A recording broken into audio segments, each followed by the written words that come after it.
Are you worried about losing all your Zoho Books data? Learn how to back up your documents in under 2 minutes. I'll walk you through the 9 simple steps to export your data. Let's start by opening Zoho Books. Open Zoho Books in your browser and log into your account.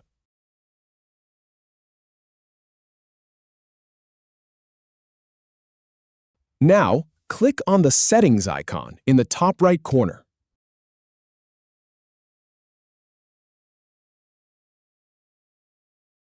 Then, from the menu, select Data Management.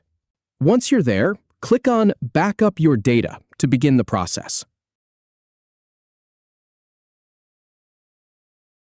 You'll be asked to choose a file format. Click on XLS if you prefer Excel format. Or click on CSV, which stands for comma-separated values, if that works better for you.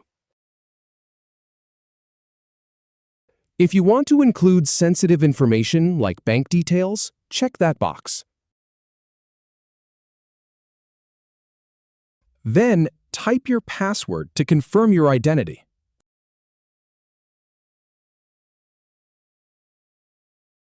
Finally, click Continue to start the backup.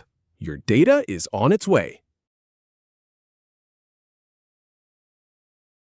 If you have any feedback or if any info is inaccurate, please leave a comment below. We'll do our best to answer or redo the video if needed. Thanks for watching.